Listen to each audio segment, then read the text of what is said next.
This is George Bean doing my second movie review and slash fan commentary. This time I'm going to be doing something a little bit different. This time I'm going to be doing X-Men Days of Future Past.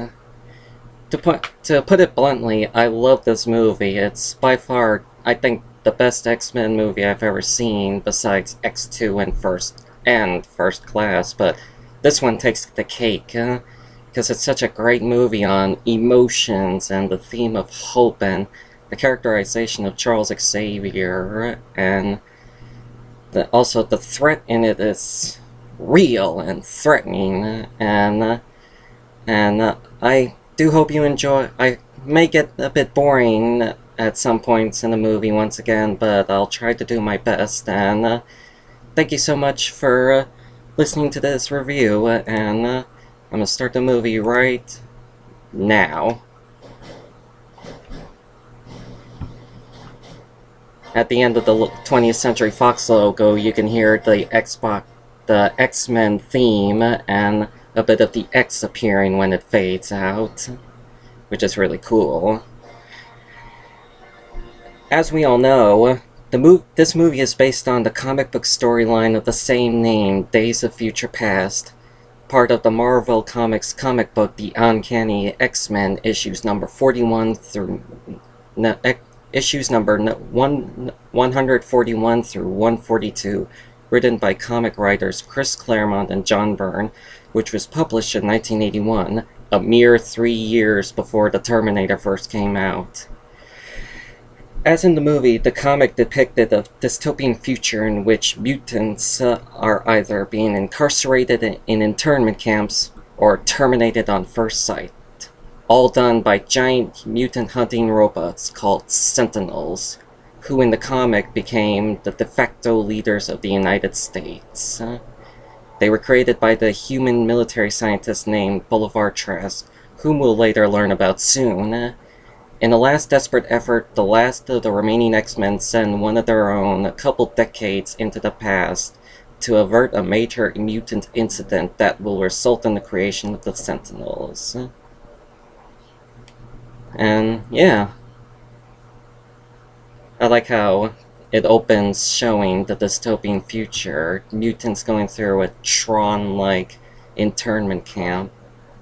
The guy with the tattoo on his eye is Ink. We'll be seeing his younger version in the past. This opening scene is supposed to show us that Magneto was right. Everything he was arguing about, the future he was afraid of, it came true. And that's scary. And director Bryan Singer did a really great job showing that. He does an X-Men movie perfectly. And there are huge differences between the comic and the movie, and I will point some of them out throughout the movie. Like, for example, in the comic, the future is set in 2013, and the past the hero must travel to is 1980. But in this movie, the future is 2023, and the past is in 1973. And it's a good reason why they changed it. Which because reasons. Once again, John Ottman, who composed X2, came back for this movie, and it's a great way how he brought back the fanfare theme from X2. And it's so cool.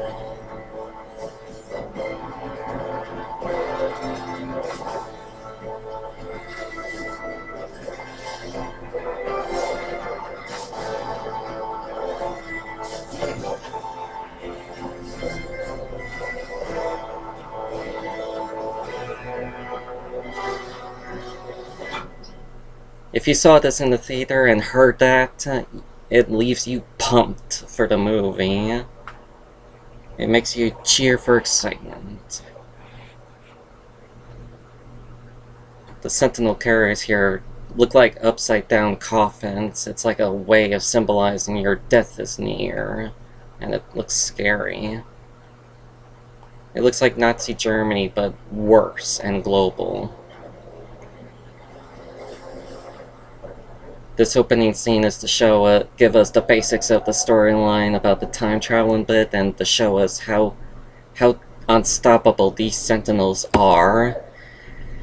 As you see, when the Sentinels show up, they are very different from the ones in the comic. In the comic, they are 3 stories tall, almost the size of a building, and are colored purple. But in the movie, the ones in the future are 2 meters tall and look very different. And their powers are different in the movie. They can change the shape of their bodies, they can mimic mutant powers, and if you look closely when that one Sentinel grabs Colossus by his fist, its body morphs into Colossus' metallic skin, showing that it can even steal other mutants' powers when in contact. And I think that I like these Sentinels very well. They are definitely invincible. And I would not want to go up against these Sentinels. And there's Bishop. He was in the original Days of Future Past cartoon in the animated TV series, and he was the one who was sent into the past. I wish there was more of him, but I'm hoping he'll get his own movie sometime in the near future. And there's Shawn Ashmore as Iceman coming back, and he now has his full power, turning into ice form. And it looks really cool. He's all fighter in it.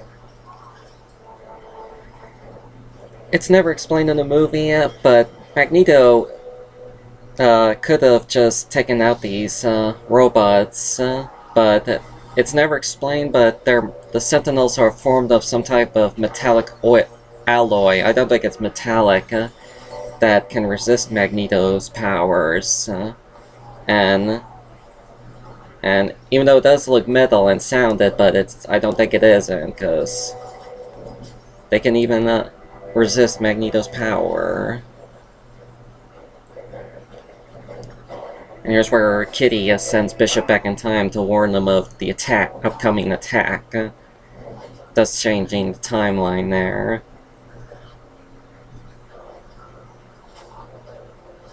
What makes the movie great is that, with the time travel aspect, the filmmakers are now afraid to kill off our favorite X-Men, because when the timeline's changed, they're back to life, which is really cool. And Blink's power would be able to create portals is awesome, but it's more like sorcery than power, or mutant power. But it's a cool effect for the movie. Cool mutants to show in any X-Men movie. And I love, what's his name? Warpath, I think? Warpath, you can see the look on his face. He knows he's not gonna win this fight against 3 Sentinels, and he instantly gets killed off. It's sad, but I love that he's afraid.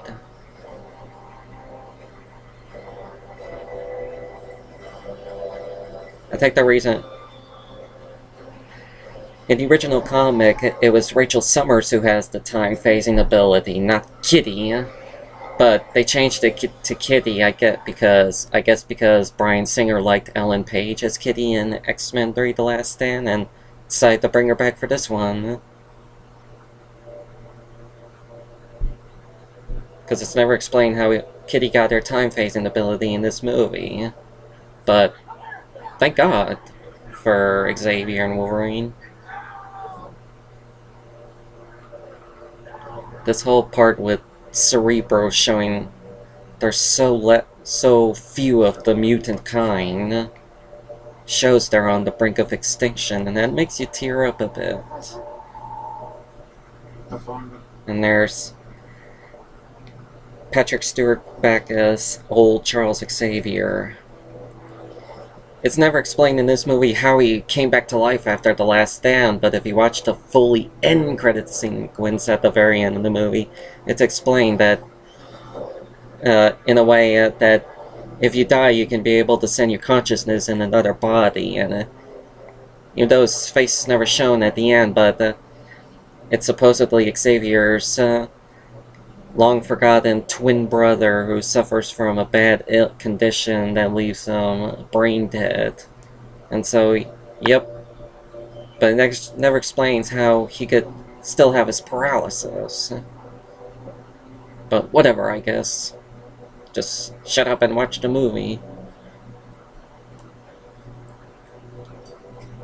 And I love that. Great way to introduce Storm and Wolverine. And you can see Wolverine has patches of white on his hair and at these parts, showing that he can age. And Ian McKellen back as Magneto.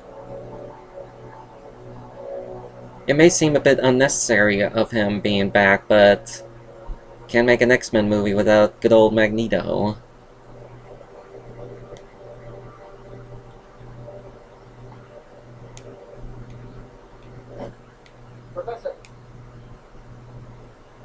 And it's really cool seeing the old X-Men back together for this movie. It showed they had good faith in this movie, that they were willing to come back for this movie, to show how much that they're willing to do for the fans. And I think that's why the fans appreciate this movie. I love the monastery in China that the X-Men hide, and it's so pretty. Hiding from the Sentinels. The time travel logic in this movie is possibly perfect, sending your consciousness back into the past in your younger body. That's actually incredible. Perfect. Very good. Time travel aspect. Works very well. And there's Boulevard Trask, played by Peter Dinklage, which we'll talk about later soon. But it is said that it's Mystique who assassinated Boulevard Trask, which resulted in the creation of his robots, the Sentinels. But in the comic, the one who was assassinated was Senator Robert Kelly, and it was done by Mystique in that comic. But since Senator Kelly was in X-Men 1, and since he was killed off in that movie, they changed it to Trask for many reasons, including because Kelly would be too young in '73 to be a politician.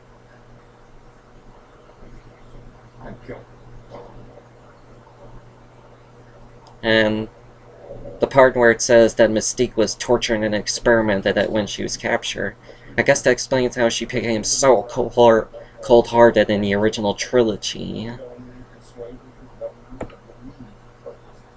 compared to how she was in First Class. Also, it's a bit ridiculous how her DNA result becomes the basis for the futuristic Sentinels. I think I can also do, like, use Rogue's powers, stealing other mutants' powers when in contact.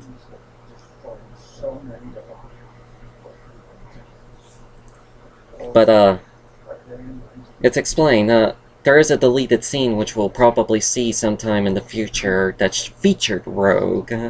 It's explained that there's a deleted scene where Iceman and Xavier and Magneto go back, infiltrate what used to be the X-Men mansion, but is now the lair for the Sentinels in their other internment camp.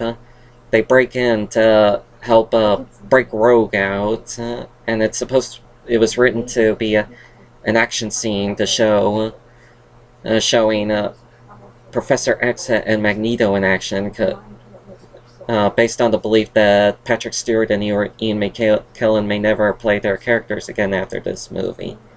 But the scene was cut out because of running time constraints. I don't think people would have been able to sit through this movie if it was 4 hours long in theaters.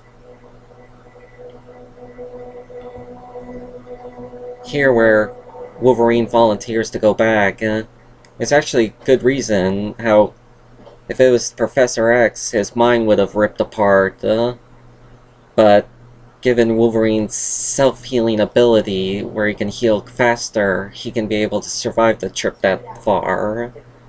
Which is a good explanation as to why he is chosen. But in the comic, it was not Kitty Pryde. It was Kitty who went back in time into her younger body to warn the others of the assassination. But in the movie, it's Wolverine. According to the movie's screenwriter Simon Kinberg, Kitty was intended to be the time traveler, but when they realized that they changed it after realizing that Kitty in the era of young Magneto and Xavier would have been negative 20 years old. And even I think I heard that in another draft, they sent Bishop to 73. But then they decided Wolverine for two reasons. Number one being that given he being unable to age, he would look exactly like he was 50 years ago, and not have to hire a younger actor. The other reason being that Wolverine was the most loving hero to root for. I think it works well, because when you think about it, in X-Men 1, Xavier helped and guided Wolverine into becoming a better person, but in this movie it's vice versa. Now it's Wolverine who helps and guides Xavier when he's younger. It's the circle of life.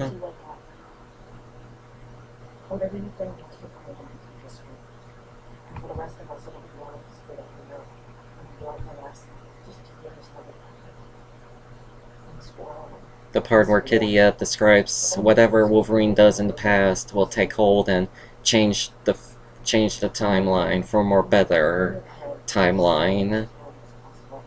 Put an end to the Sentinel War before it even begins, as old Magneto would say.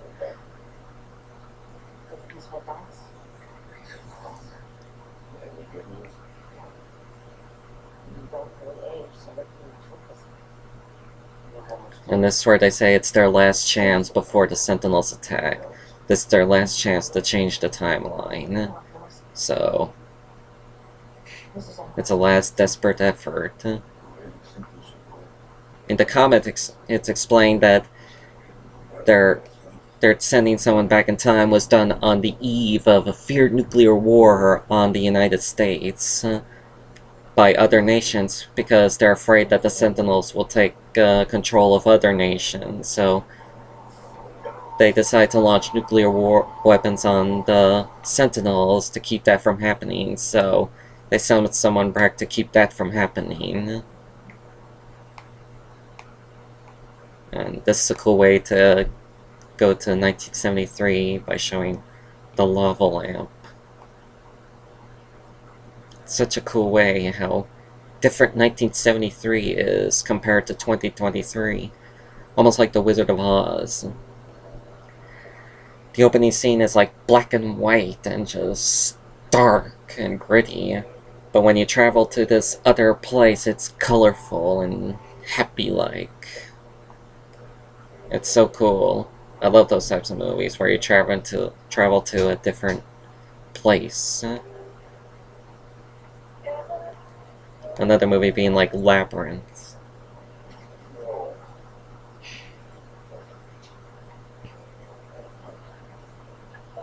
Movie rips off the hero time travels to the past buck-ass naked thing from the Terminator.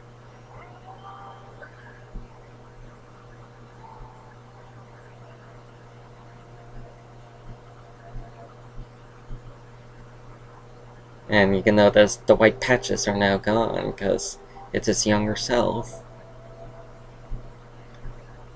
And this window shot where he sees Times Square, I never noticed, but on the top left you can see the Marlboro post billboard, smoke puffing out of that guy's mouth. What a good way to advertise cigarettes.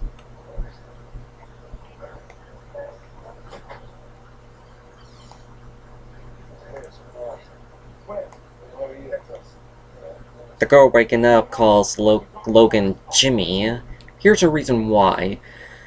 In X-Men Origins Wolverine, the movie we can now erase out of our minds. As a child in 1863, Logan's name was James Howard, and in their older years, his brother Victor Creed, or Sabretooth, called him Jimmy, so that's why she called him Jimmy.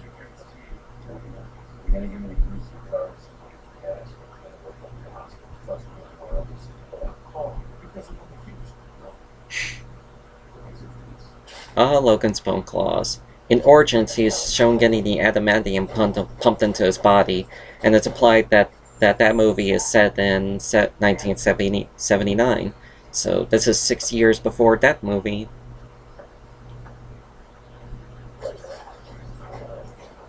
Wolverine straight up murders these guys. And I love how these guys look so 70 groovies-ish.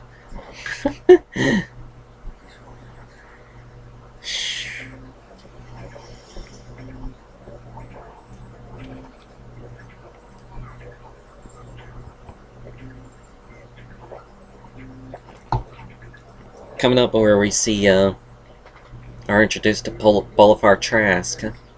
It's been said that Bryan Singer had chosen Peter Dinklage to play Boulevard Trask for 2 reasons. Number one being because it was because of his height. As Dinklage had said, "With my dwarfism, I'm a bit of a mutant. I can't move metal or anything, but I thought of it as self-loathing. Deep down, Trask is quite sensitive about that aspect of himself." The second reason is because Singer was a fan of Dinklage and the TV show he starred in called Game of Thrones. By the way, check out that TV show, on like Redbox or something. It's actually a good show, and Peter Dinklage does a very good job in that show.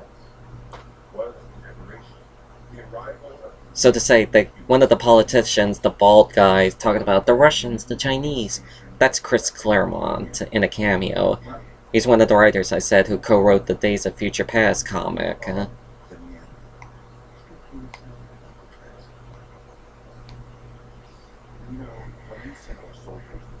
Accordingly, it is said Bryan Singer based Boulevard Trask on Adolf Hitler, saying, "As Hitler used the Jews as a scapegoat to bond the darker parts of Europe, Trask is doing the same thing with mutants, but he wasn't a 6-foot perfect blonde Aryan. He was a short, funny-looking fellow."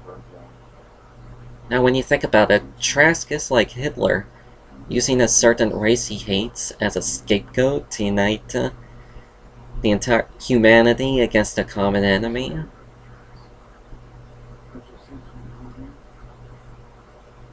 Yeah. I like how Congress turns down Trask's Sentinel program initially because they can't support a weapon that targets their own citizens. Also, you're basically taking away a person's will to live. That is just messed up, because, you're taking away this person's will to live, and I think there would be one thing Congress would definitely be afraid of, and that's public opinion. They would not approve such a program where people are killed. It's wrong, in my opinion.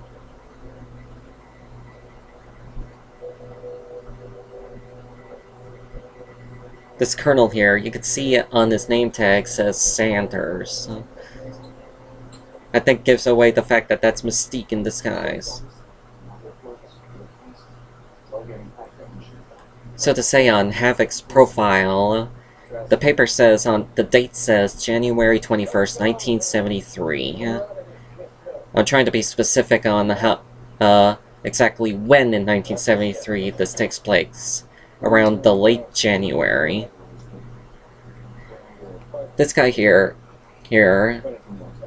that just came in, that's Major William Stryker. He's the main villain in X2, played by Scottish actor Brian Cox. In that movie, he's Colonel William Stryker. And here he is, American? But, small world for the X-Men to run into this guy. For some reason, my complaint is Stryker feels shoehorned into this movie. I guess they just need a baddie that everyone hates for this movie. Since half their other villains are people with good reasons, and having Stryker, a person we really hate, and would definitely help mooding things up.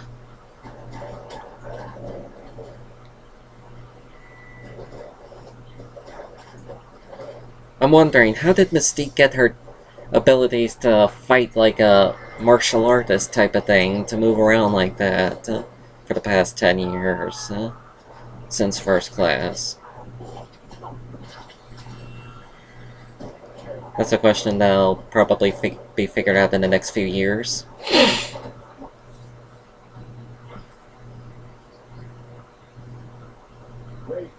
I like how we see Havoc in this. It's good to see some old other X-Men from First Class. And that guy with the tattoo, that's Young Ink. We saw him in the internment camp in 2023.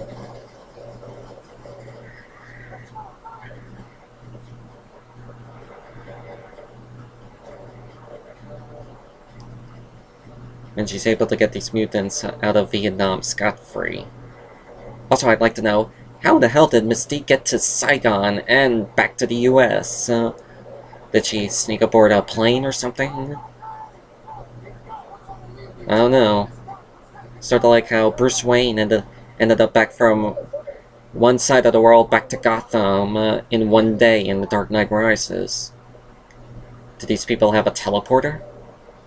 Teleportation device? No one who militarized noticed this shit.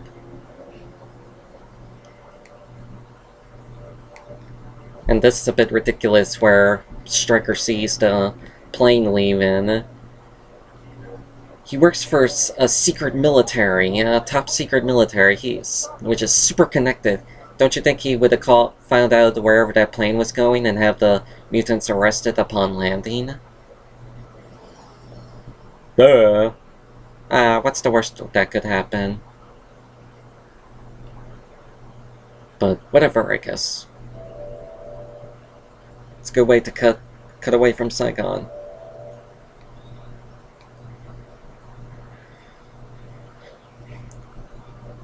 I like this bit, how we see Xavier's school for gifted youngsters just abandoned, just looks abandoned and worn out and closed down.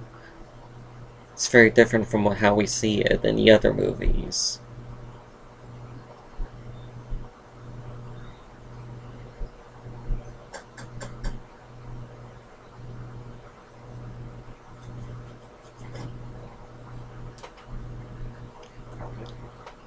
And Hank McCoy or Beast. Wait, the last time we saw him, he was a full blue and fluffy, yeah? What happened? How is he back to human form?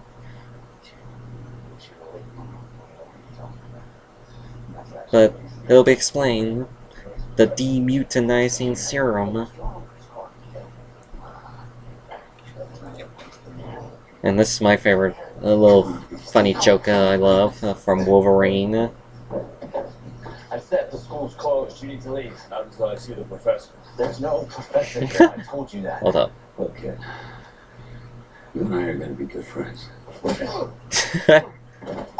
You just don't know it yet. That's for sure. In makeup terms, his Beast look looks a bit ridiculous. How did they keep changing it? And, you know, just looks a bit flawed. I love that how Wolverine just flies. That made me laugh when I first saw it. It takes 28 minutes for James McAvoy as young Charles Xavier to appear in this movie. And he's walking.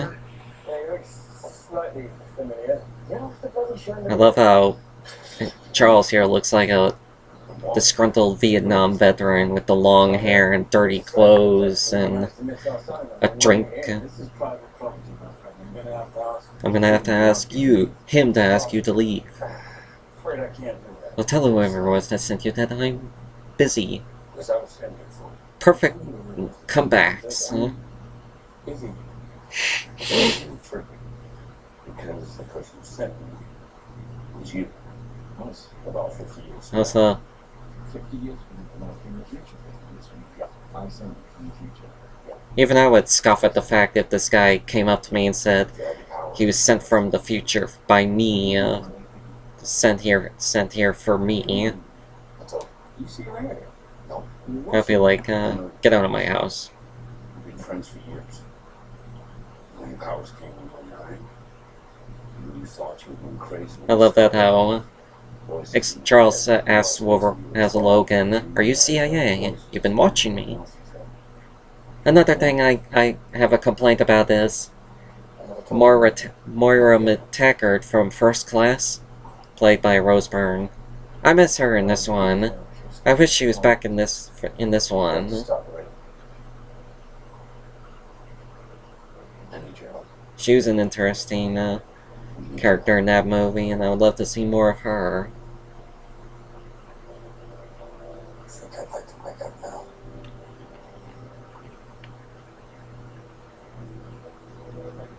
What does she have to do with this? So, you're saying that they took them and what? They weaponized them? Wolverine says here that, the Sentinels first targeted mutants, then they started to target humans with the X gene in them that could pass the gene down to their children or grandchildren. And that contradicts Trask saying that with this weapon there will be no human collateral damage. Well, what the Sentinels does contradicts his plan. A very dark part of irony. Let's just say that And everything it seems to work well for Trask, but if he were alive and saw what they had done, he would have been just shocked. Also, it took them 50 years to build those Sentinels. What the hell took them so long? But I guess, and also turns out Trask had 8 prototypes ready in '73. You'd think after his death, his murder, that they would have those Sentinels ready, but nope. It took them a lot longer to get them out to the late '80s. But who am I to know how to run a franchise whose timeline, who can't keep track of its own history? Actually, Wolverine said, "Go fuck yourself." I heard that in the original script for First Class, Wolverine did say "fuck off," but Hugh Jackman changed it to what we have now.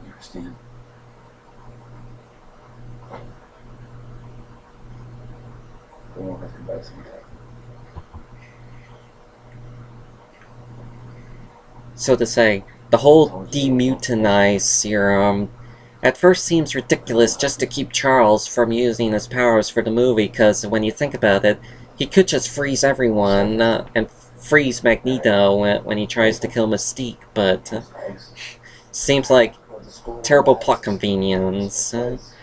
But when you think about it, it's actually supposed to be an allegory for how people use drugs to relieve their bipolar disorder, or how in the old times parents would put their autistic children on their prescribed drugs, such as Risperdal, to make them all calm and whatnot.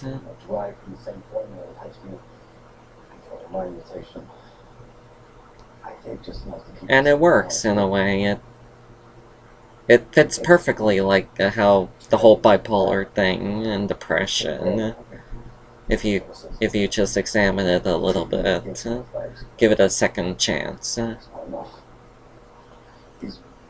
Despite the movie's flaws, the whole movie just works. If you watch it a couple more times and analyze it, it's perfect.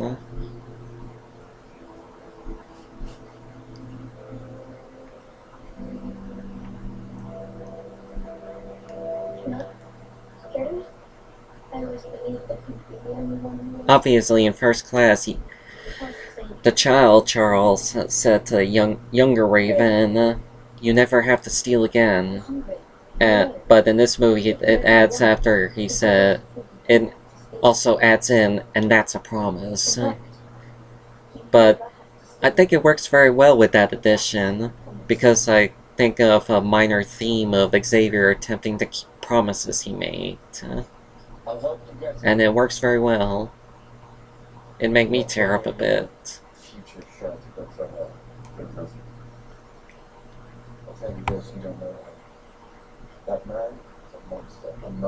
It always makes me wonder, what in the world makes them think that Magneto would help out in this whole thing? I bet they would have done this whole operation of stopping Mystique very well without Magneto's help. I don't know, but like I said, I guess you can't make an X-Men movie without Charles and Magneto.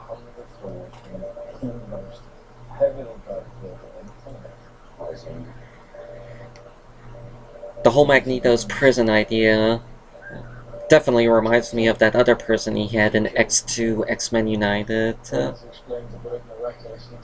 I would like to know how he got out of this prison in the original timeline, but I'll just let that fly until someone else figures it out. So to say, I like this prison better than the one in X2, where it's 100 floors below the Pentagon, and it's just nothing but a Pentagon-shaped room and with glass above it with a light. The sad thing is, I don't think by the look of it, they never give him even a book. Jeez, I would be bored to death in that cell if I had nothing. Jeez.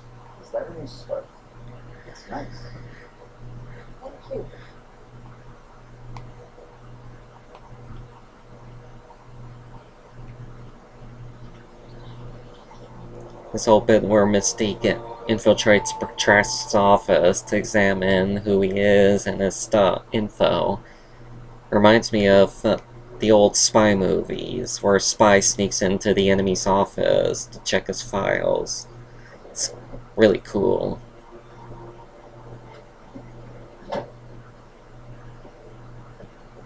Not that I have any problem, but Mystique is basically naked in her blue form. It makes you wonder, how is she able to survive the cold-ass winter, or something like that?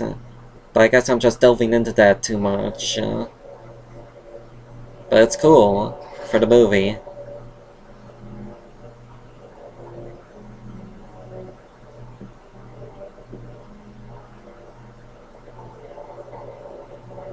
And this part where she looks through the autopsy reports and the pictures of the mutants being experimented on. If you notice, in the no, not yet. In the third photo, that's Azazel from First Class, that red-skinned devil-like guy who can teleport. And that last photo is Angel, also from First Class. 1 second. It's just to let you know if you don't recognize them. And I'm wondering, how are you able to keep held down, restrain a teleporter who can just poof away? How can you keep him down unless you tap into his spine and pin it to the table? I don't know. It would be difficult for me to figure it out.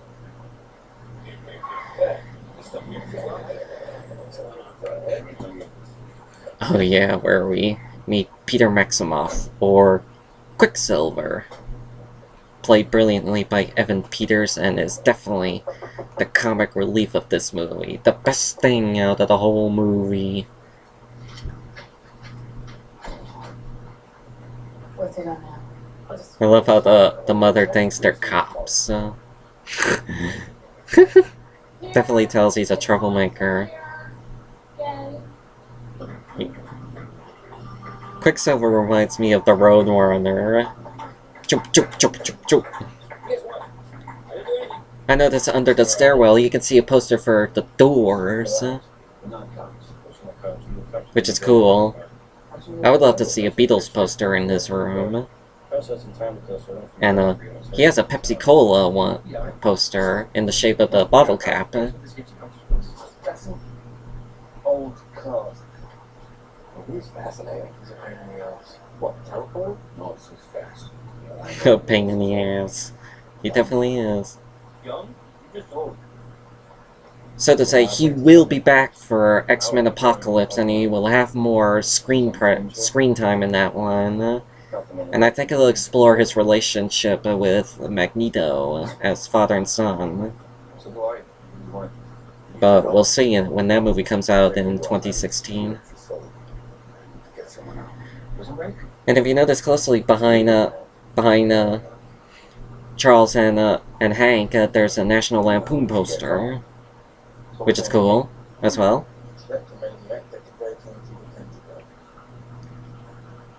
I love that. It makes him all excited when he hears that he gets to break into the Pentagon.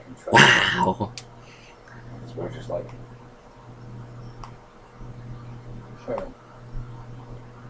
The bone claws. Ow!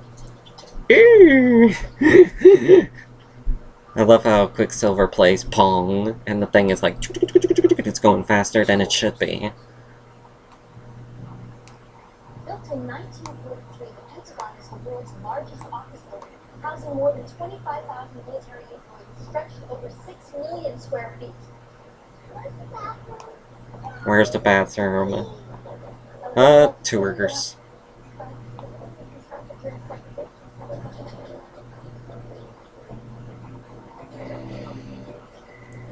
This whole escape plan reminds me of a heist movie, where you have to fool the cameras and sneak whatever you need out past security. And I love Hank's little remote. It's definitely gadget-like. I would love to have that. How it controls both the cameras and the sprinkler system, oddly enough.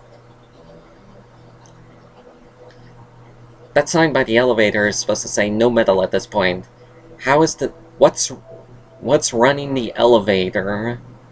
It has to be metallic, especially in 1973.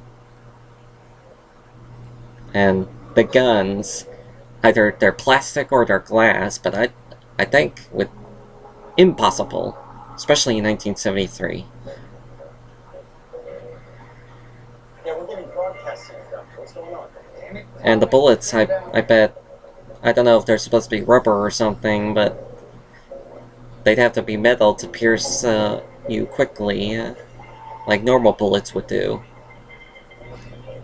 And you can tell this guy loves the show that's being broadcast through them security monitors. And it's funny how these guards don't figure that this one guard looks awfully young. Don't these guys ever have coffee breaks after work? It takes 42 minutes and 35 seconds to introduce Michael Fassbender as young Magneto in this movie.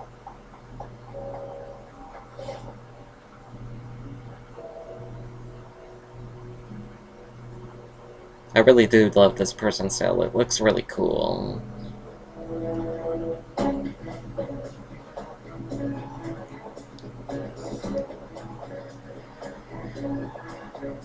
And this whole bit where Quicksilver breaks the glass by shaking it with the momentum. I figured only one part of the glass would just break, but the whole thing. And yep, polite, harmless glass.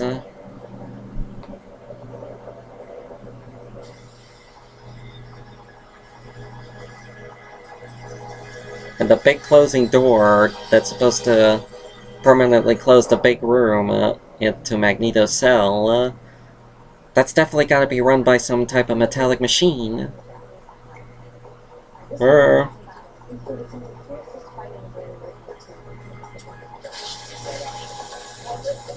And I love how on Magneto's prison uniform, the tag for the numbers, it says 0001. Wanted Terrorist #1, or, you know, Public Enemy #1. Uno. Whiplash. That must be... That, you know how cool that must be to have that kind of power, superhuman speed? Definitely got to work in time. Instead of by car.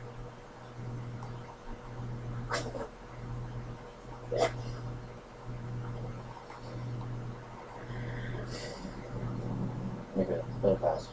I haven't stayed long. Must have done something pretty serious.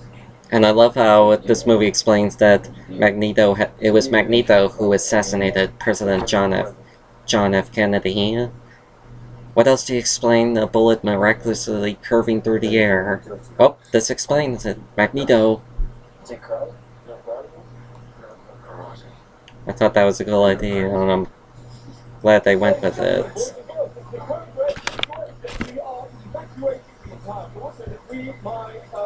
And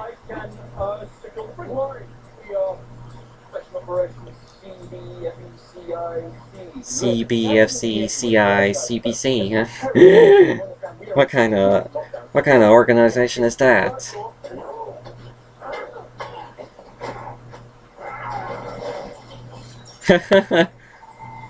Oh, I'm sorry. Were we finished?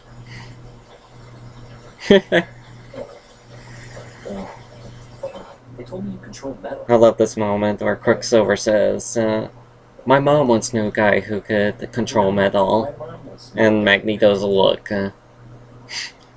In the comics, Quicksilver is Magneto's son, and I think they'll be. I love this where Charles says, "I'm not a fan of violence," but when he sees Magneto for the first time, irony. The last person in the world I expected to see is back. Believe me. It's such a cool way to have them meet again after 11 years. Charles still hates him. You took away my legs, bastard! I hate you! I need your word,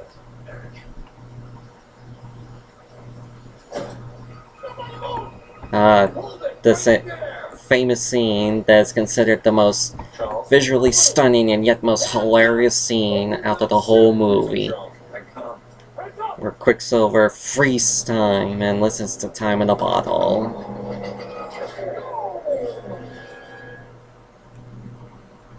It's so cool.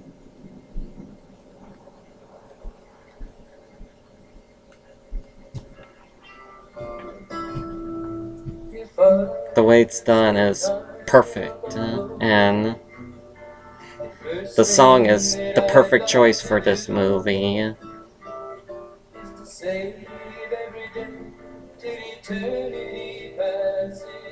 I heard Bryan Singer directed the scene at 3600 frames per second. Don't know what that's supposed to mean since I'm not into camera styles, but the way everything's frozen in the air is so cool. And I love how he gives these security guards the worst things ever, like giving one a wedgie and this, and having them to have their guns hit their face, everything, and a dish to the face. If you notice, the reason why Charles said no and all the stuff went up, Magneto was intending to raise the knives and kill the guards, but luckily Quicksilver stopped that in time.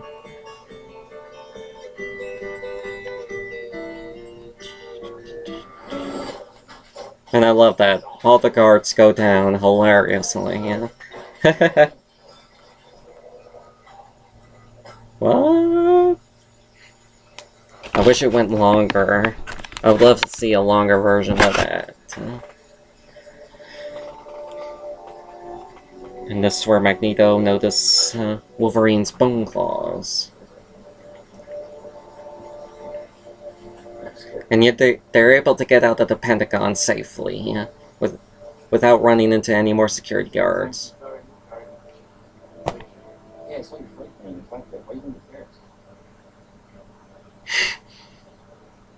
love this moment where Magneto says, "Imagine if they're mental." Haha, future reference. And yet, it's a bit ridiculous too that, he does not yet know that Wolverine will get metal claws. Where did they beat you up? Something tells me Magneto should get a bottle of liquor and a glass. Before pouring it, he asks Wolverine, "Where did they take you up?" And I think it would be funny after Wolverine says, "You sent me from the future," that Magneto looks at Wolverine weirdly and puts away the glass, but keeps the bottle and say, "Go on." I thought that would be cool.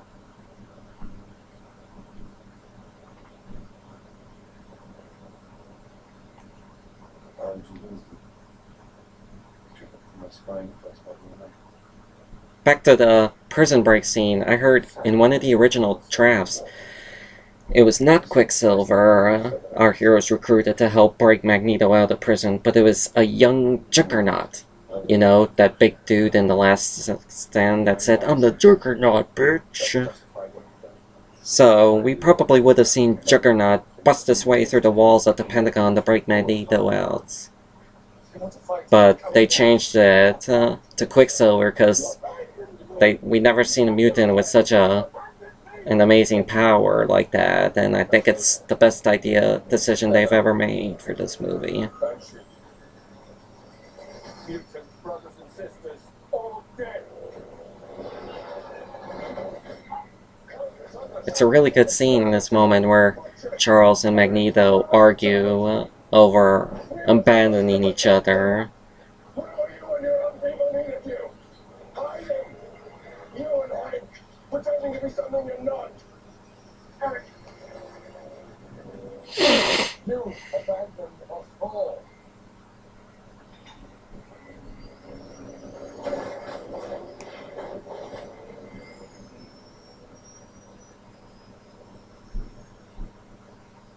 Almost killed them all.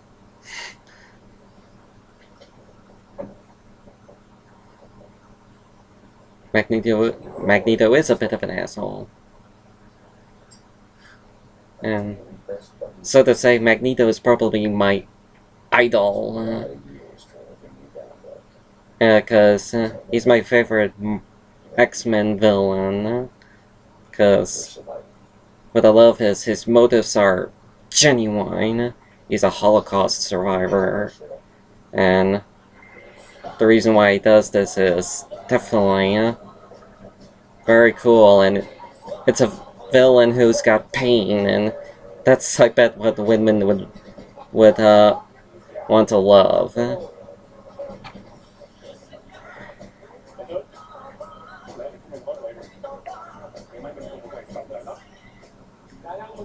Now that we're in Paris, if you read on the internet, the Paris Peace Accords that we see in this movie took place specifically on January 27th, 1973. So it's been 6 days later. So, and I love how Raven looks very pretty as a interpreter. And it almost once again reminds me of the old spy movies, especially James Bond. Seducing his way, the hero seducing his or her way into an evil lair. It's really cool. And it makes her powers come to good use.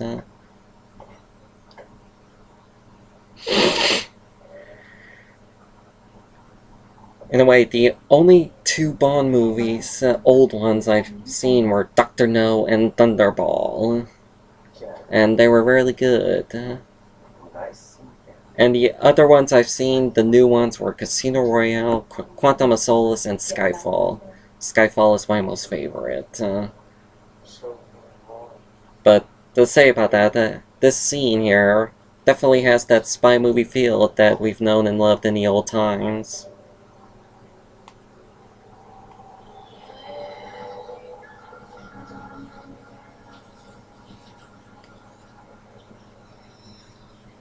the matter, baby? You don't think I look pretty like this?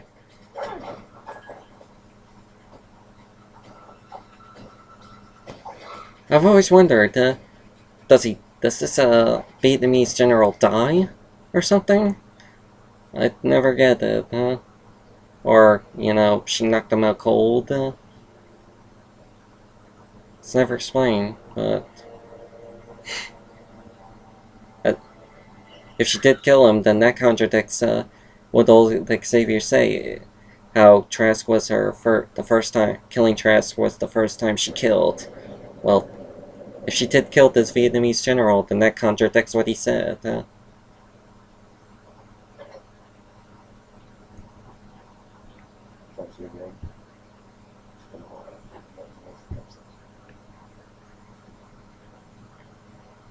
I like this moment where the whole chess game between Charles and Eric, it's definitely like pays homage to how at the end of X1, when Magneto is in his plastic prison, he plays chess with Charles, and they talk about the whole anti-mutant law. Doesn't it wake you in the middle of the night, the feeling that someday they will pass that foolish law? And they did it again in First Class, how Charles and Eric are playing chess out on the steps of the Lincoln Memorial.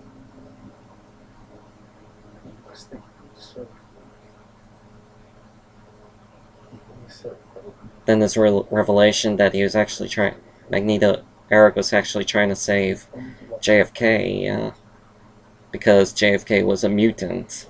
Whoa. Shock.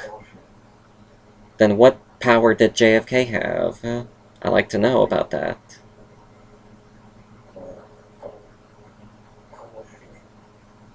But I'm hoping someone can formulate that type of idea.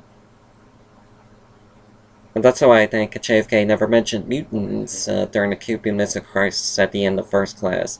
Maybe he was just covering his own kind from that after finding out that the CIA was trying to destroy to blast those mutants to hell on that beach.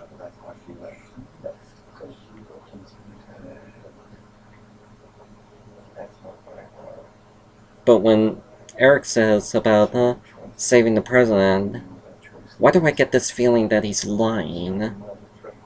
The last shot of him on the plane, that look he makes, something just telling me he's just doing this to, you know, to soften up with Xavier. It's a ruse to hide what he really intends to do once they stop Mystique. Because Magneto is single-minded. All he cares about is his kind ruling the Earth, and he's willing to do anything, including kill one of his own kind, to achieve that goal. Just look at his face at the last shot. It says it all, I think.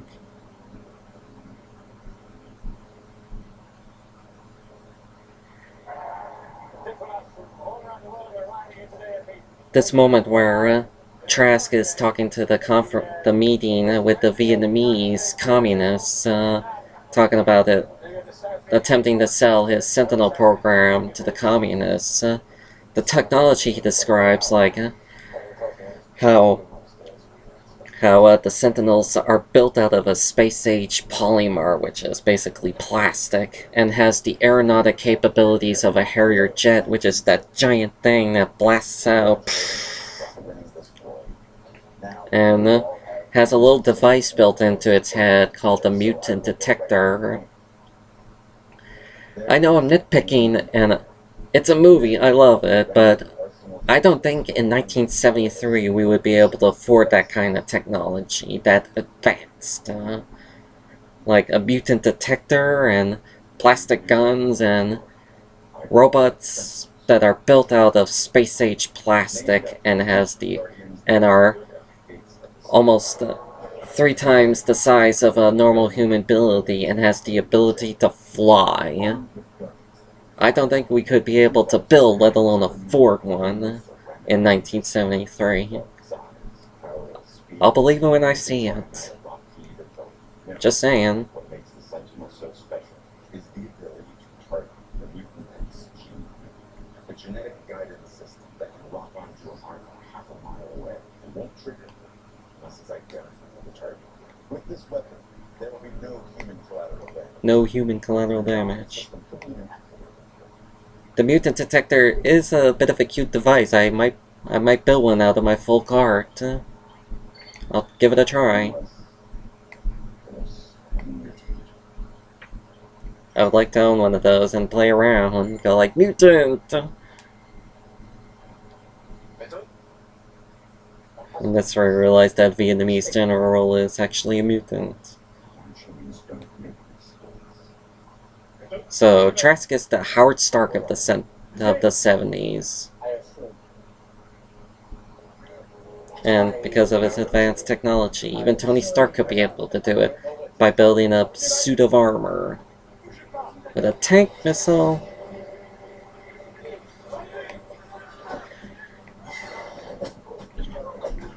Stryker with a loaded gun pointed at Mystique does not take the chance to shoot her. Or even use his taser. He just lets this stuff happen. Goodbye, physics. We'll see you after the movie.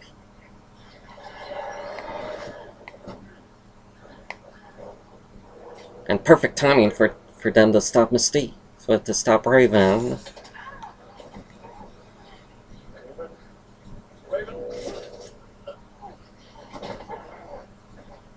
But this movie has plot convenience written all over, because when Logan sees young Stryker there, it causes him to go into a severe time-traveling seizure to jump back and forth to the past and future. And that's convenience, because it keeps him from trying to stop Eric from trying to kill Raven. But that's screenwriting 101, trying its best. Eric, what are you doing? When I saw the trailers, I had this deep feeling that Magneto was gonna go villain in the finale somehow. No BS, that's how I thought. But I like it. If you were gonna change the timeline, you still gotta keep Magneto as the bad guy, like he was at the end of X2 when he reversed duplicate Cerebro to attack and kill all of humans on Earth. And perfect shot with the whole curved bullet into the leg.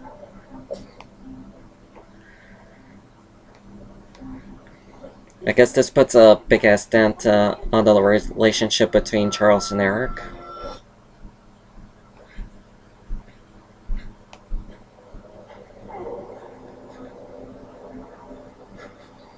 And wouldn't it have been good to keep Quicksilver around for the whole trip? You know, to make sure Eric, in case Eric goes AWOL, just freeze him and just hold him down or something. But nope. And this is where the public finally sees for the first time the mutants and what they can do, thus scaring them.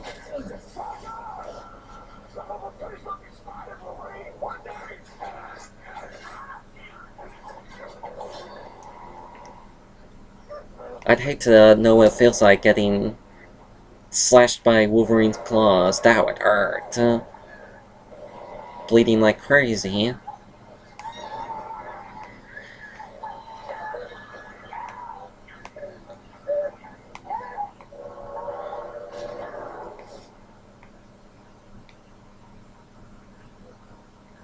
The whole moment, Magneto just basically makes this whole thing worse.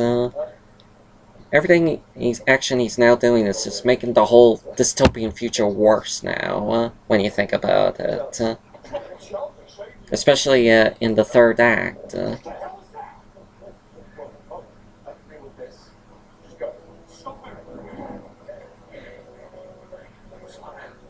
Then do it already.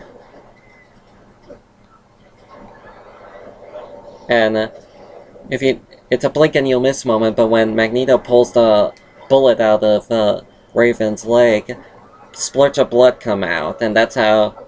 And it's explained, shown later, that the government was able to scrape some of her blood off the asphalt. So that's blood splurting out of her, and that's how it led to the government to get her blood. And it's also to make the future worse, and their desperate effort to avert that future only worse. And I like that. Instead of just, stopping the assassination in the end, instead make it worse. I think that's cool. It works very well for this movie.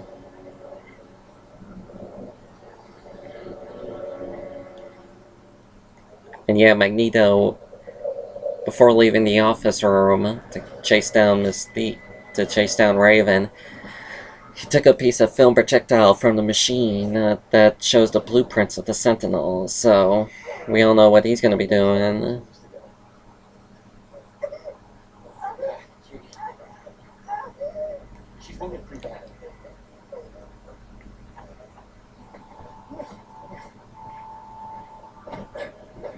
And,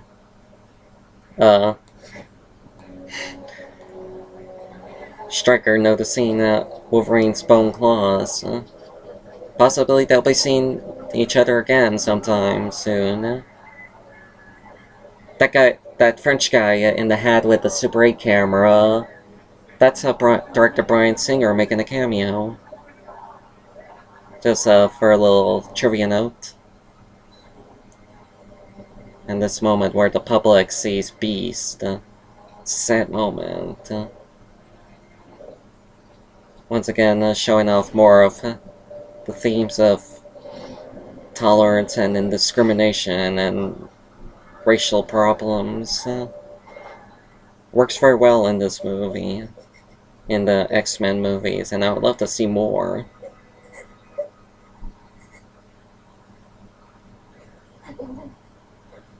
And perfect timing, just as Magneto and Raven escape. If he wasn't going into seizure, he would have stopped all of this.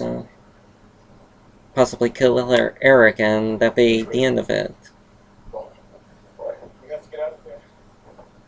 I love that bit when Wolverine's going through his memory loss. Charles is like, "You're on acid." Such a funny moment. Yesterday, the Paris P7 was rocked by the appearance of unidentified statements. This bit here where we are introduced to President Richard Nixon. I am not a crook. Terrible Nixon lookalike is terrible. But it does look exactly like Nixon when you think about it. And off the record, turning off the tape recorder. This was after the Watergate scandal, which he was revealed to be the culprit behind and forced him to resign. And this bit where he approves the Sentinel program, I think that's because the reason why he approves it is so that he could, because of Watergate scandal, he wants to say approving the Sentinel program to protect the world from the mutant threat would be his way of saving his hero image. That's how I think. I don't know much about Nixon, but the way my father describes him, that's how I think. He approved the Sentinel program just to save his hero image and be hailed as a presidential hero.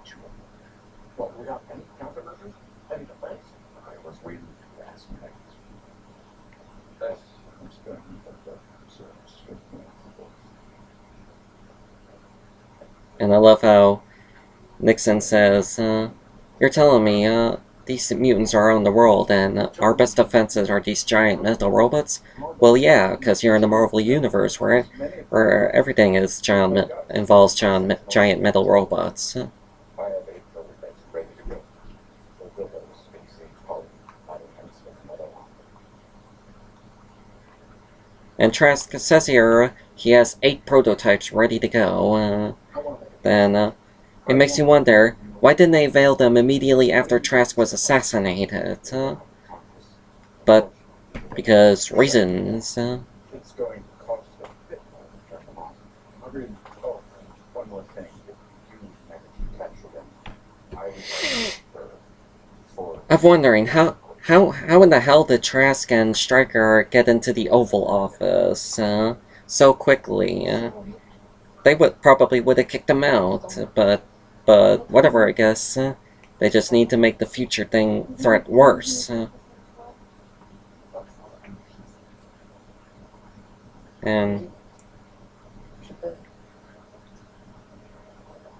I like this. I love the characterization of Mystique in this. In the original trilogy, she wasn't given much, really, when you think about it. And she was just a cold-hearted henchman for Magneto, and in First Class, it's revealed that she was an old friend of Charles back when they were young kids, and it just makes you wonder at the end, how in the hell did she become a cold-hearted killer? But the experimentations that happened in the original timeline explains that to me, and I like how this movie gives her more characterization and showing her becoming more of an anti-hero, someone you could root for.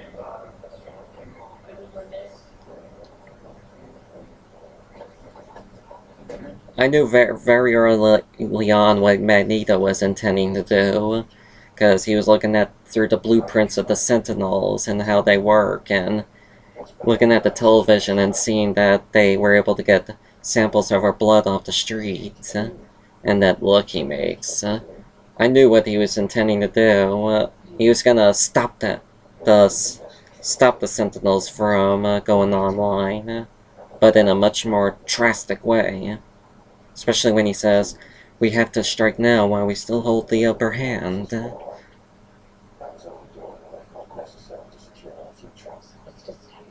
But the surprise is very well put in this movie. It works well.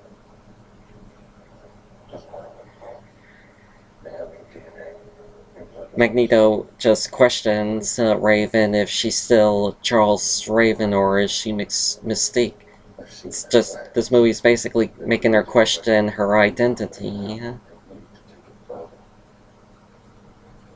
And I like that how she changes from what she becomes in the original trilogy. Also, another reason why I like the characterization of her is because for what she looks like, she could be considered as eye candy for the movie, but Bryan Singer does it brilliantly on making her more of a character rather than a sex tool in a way. And actress Jennifer Lawrence does it very well. And I hope to see more of her and what she does in X-Men Apocalypse.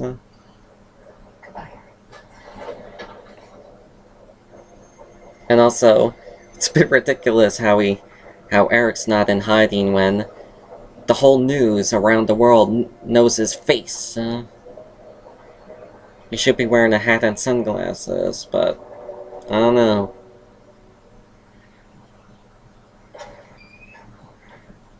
And here back at the X-Mansion, where Charles loses his legs when the serum wears off. Perfect timing.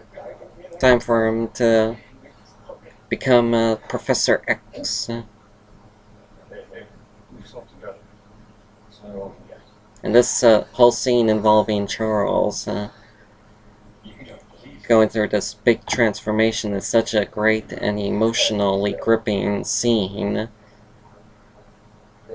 It's very emotional and it works very well. I love that moment where he, licks his lips like he's like what drug addicts would do. James McAvoy's performance as Charles is a tour de force in this movie, and I think it's his best work ever. He's the emotional highlight of the movie.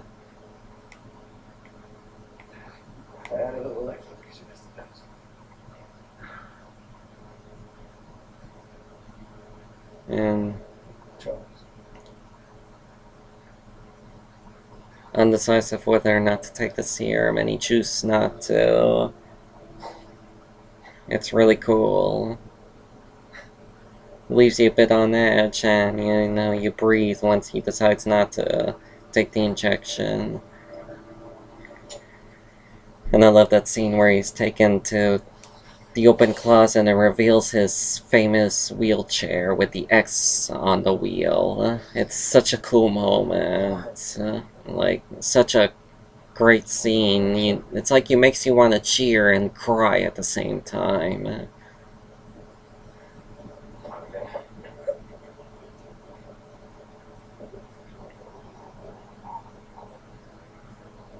This movie is basically about in First Class it was the origins of Magneto, but in Days of Future Past here it's the origins of Professor X, and it works very well.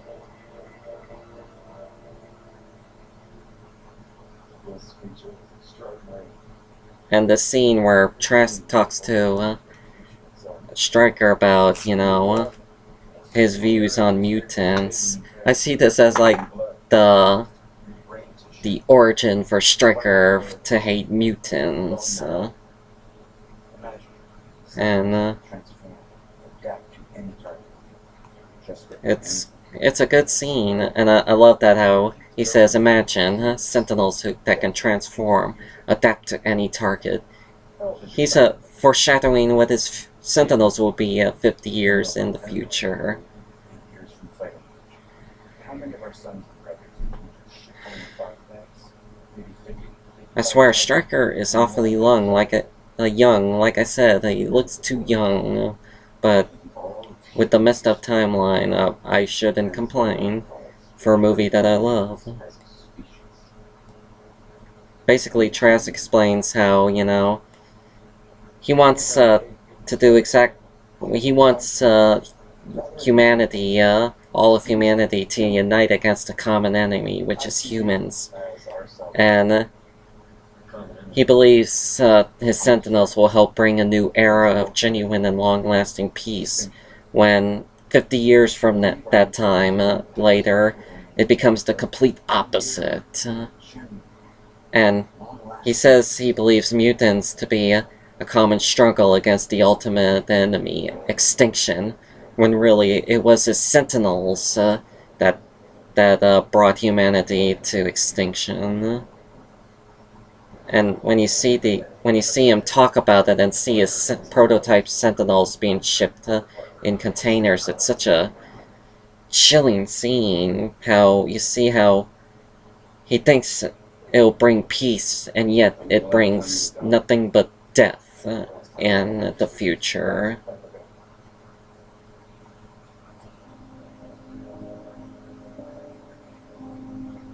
And I love the scene where Xavier uses Cerebro.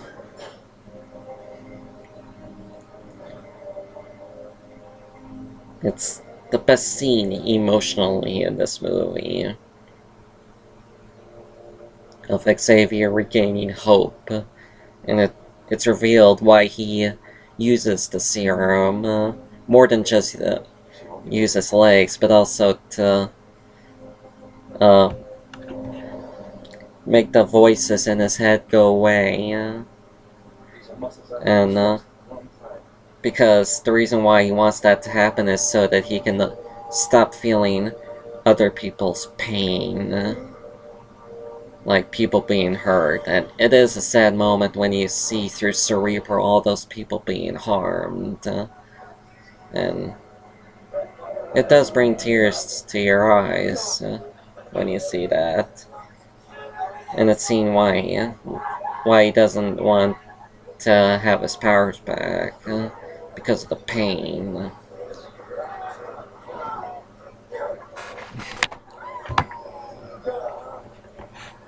And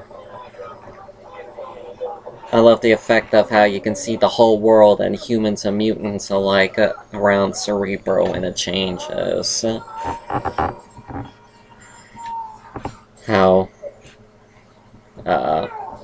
mutants are the red and the humans are the white. I always thought it would be cool that I thought, in my opinion, it would be cool if the mutants were the blue and the humans were the red, ironically. I love the certain X-Men movies where the humans are shown as the enemy. Specifically X2 and this movie, Days of Future Past. I love those types of movies that do that.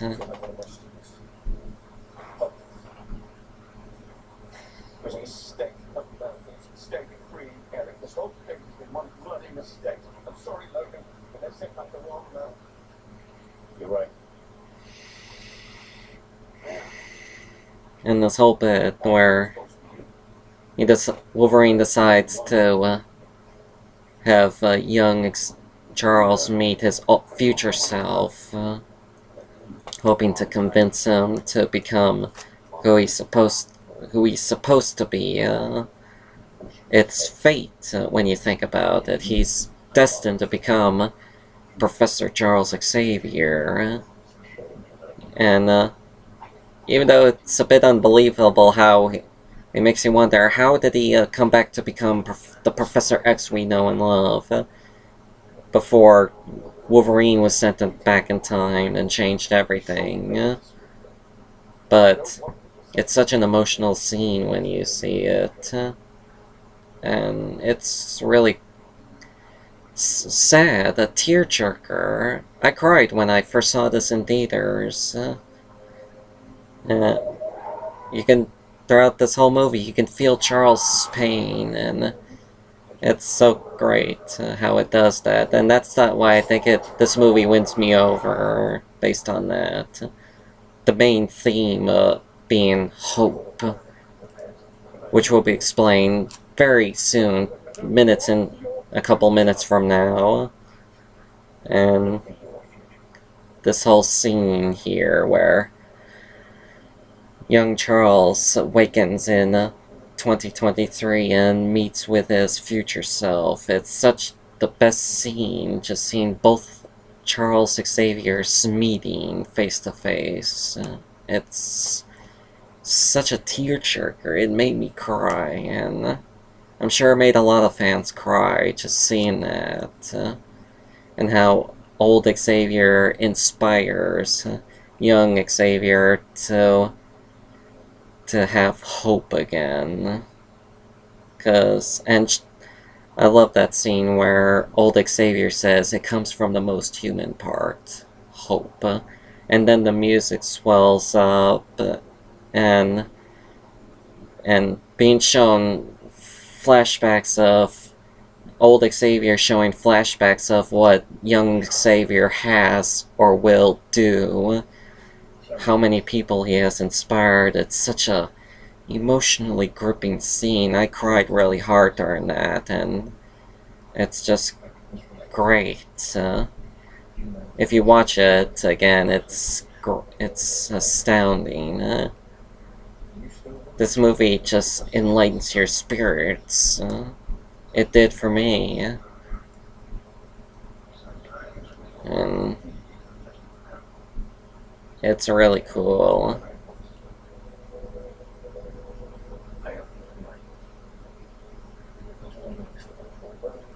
John Ottman doing the music score is just, again, also a tour de force for this movie. And I think it's his best work, because he brings such emotion to it, to his score in this movie. And I think he definitely puts on the top of my list of most favorite movie composers.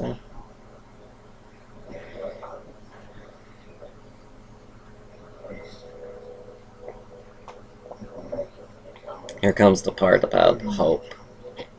It's the greatest gift we have, to bear their pain without breaking.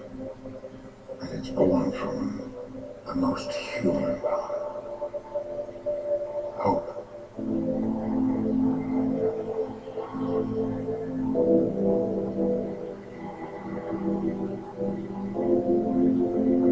Please, Charles, we need you to hope again.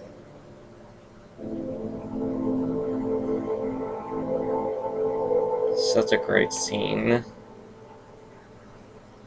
Find what you were looking for. Now all the hope is restored in young Charles. Yes. Power's back on. Yes, it is. It is. In this scene here where Magneto intercepts the 8 prototype Mark I Sentinels in transit on a train en route to Washington. It's a cool scene how he rips up the metal train tracks and use them and lace them onto the robot's body exoskeleton. I was like, I know what he's gonna do. He's gonna control the Sentinels. And I love Magneto when he hijacks some machine to his own advantage. It's really cool. And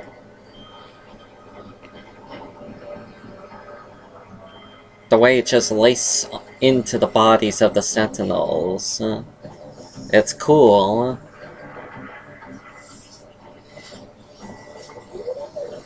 I think I heard some people in some theaters wondering, what the hell is Magneto doing? When you see him in various parts doing some stuff. But I knew what he was doing. Because I read more about him and seen him do what he did at the end of X2. Well, it's very obvious when you think about it.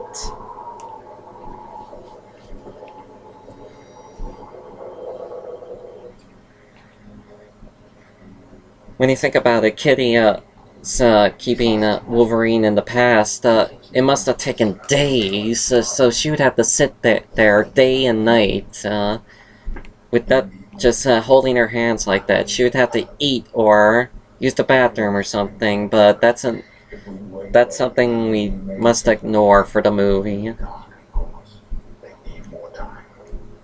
And I love how the movie intercuts with the future to give the original X-Men more screen time. I think it works out well. I also love the scene where Charles used Cerebro to try hopefully convince Raven to come home when she's at an airport. If you listen to the soundtrack on the internet, it's called Contacting Raven, the soundtrack on YouTube. Listen to the whole thing, and then especially in the second half of it, it's very emotionally gripping. It made me cry. Once again, John Ottman doing a great job. And it's sad when you remember when Charles and Raven first met. When you think about it in this scene, it's really sad. When she turns down Charles. It is really a sad moment. Seeing these two people who's known each other since childhood and now torn apart based on a decision. I know trust is done, but killing him will not bring them back. It will set you on a path from which there is no return, and end the cycle of killing us and them till there is nothing left. But we can stop it right now, you and I.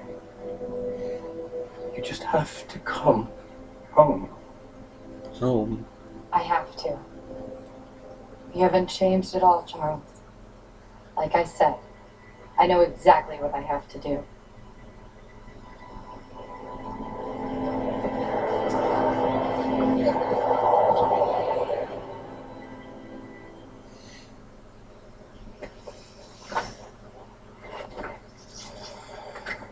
Where is she? She's in an airport, boarding a plane. Plane to where? Every time I watch this movie, I cry at the certain emotional moments. Even though it sounds like I'm a wussy, but let's face it. I like those types of movies. Like crying at the end of Star Trek The Wrath of Khan when Spock dies, or at the end of Terminator 2 when the Terminator sacrifices himself. I cried at those moments. I love that moment, ironic, where we see an episode of Star Trek with Shatner. We're going backwards in time. Irony. Raven doesn't realize that if she kills Trust at an event like that with the whole world watching. And I came a long way for nothing. And I love this, where they realize Raven's gonna go to the unveiling on the White House lawn for the Sentinels. The unveiling of the Sentinels on the White House lawn. If she kills Trask at an event like that, with the whole world watching, it would make the whole future worse. A lot worse than what it was intended, because the Sentinels had come earlier than in the original timeline. What are you trying to say? Saying is, Bit like in 12 Monkeys. So what if you can't change the future? But with the movie's theme of hope, maybe we can change it. Like in the end of Terminator 2. Anyway, I like to believe that the Terminator franchise ended with T2. That's what I think. no, I don't believe that theory. But I'm willing to go see Terminator Genesis, the new one with Schwarzenegger in it, because Arnold's in it. So I'll give it a try. I find it ridiculous that Magneto is able to infiltrate back into the Pentagon when he's wanted. Shitty surveillance and stuff like that. Well, especially when he's wearing a hat and fedora hat and sunglasses. I think they could still recognize him. If you look close, and it's a bit out of this world fortunate that he was able to locate where his helmet was. In the vault, if you notice, you can see Angel's wing, which was burnt off in first class. Havoc's broken suit. You can also see the coin, the Nazi coin that Magneto used to kill his enemy Klaus Schmidt or Sebastian Shaw at the end of first class. And the helmet's different from the one in first class. I heard that in the original script, Magneto was not going to get his helmet back from the Pentagon, but he was going to make one. But Bryan Singer changed that because he figured that if he was wearing a helmet when he was being arrested, they would keep it in a vault or something, and he would retrieve it back. I'd love to see that scene. I would love to see that scene where Magneto builds the helmet. It would be cool.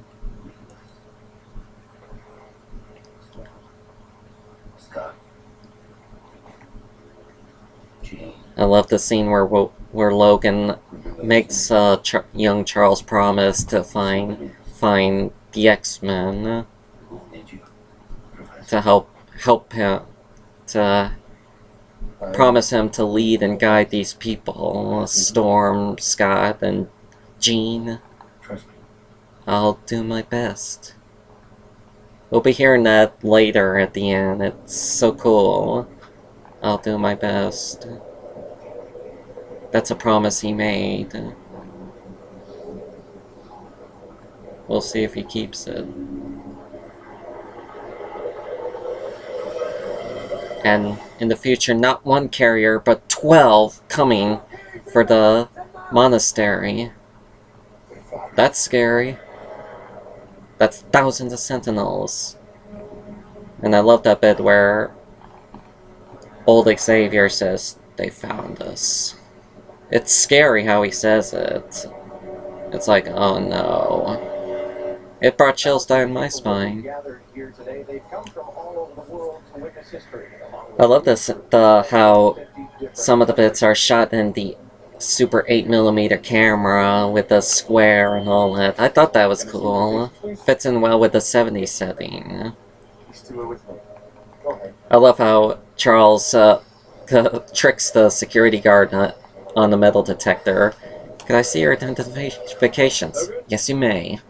Sounds like you don't need to see his identification. You can go about your business. Move along. Like an Obi-Wan Kenobi using the Force on those stormtroopers in Star Wars. I thought that was funny. And where Wolverine goes through the metal detector and it doesn't go off. He doesn't have the metal yet. If he did, that thing would have gone off like crazy. I love this whole finale. When I saw it in the theaters, I was excited because of what Magneto was gonna do. And President Nixon. Ta-da, ta-da! I love Trask's look like this.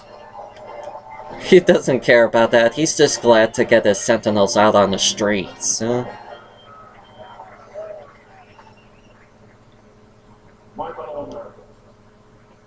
And We face the greatest threat of our history. mutants.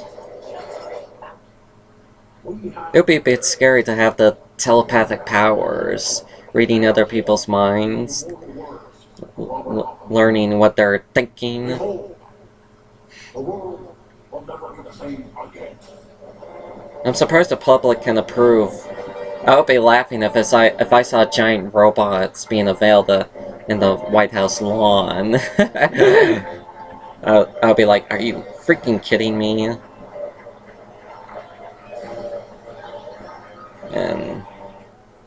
But it's cool. I love this moment where Magneto peers downward. I laughed at that. I was like, yes! And when I saw it in the theaters. Can I help you? And this is the Robert F. Kennedy Stadium he's in.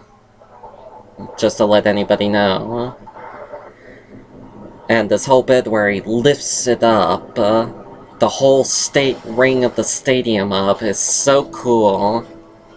It reminds me of when in The Last Stand when he raised the Golden Gate Bridge.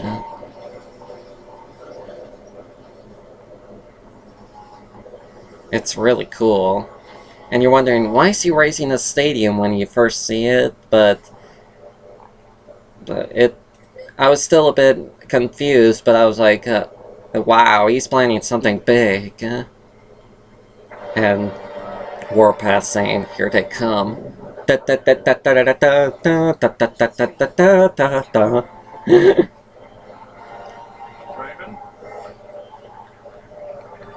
Stops her at the... Charles frees her at the last moment. There. See? See the stuff? Left the stage. Go. This little girl with the red hair who sees this giant stadium hovering above her, that's actually young Jean Grey, as confirmed by Simon Kinberg. How young is she really in the original trilogy? I don't know. But no one who watches the skies for a living noticed this giant stadium hovering above them, going in what looks like a trajectory towards the White House. But who cares?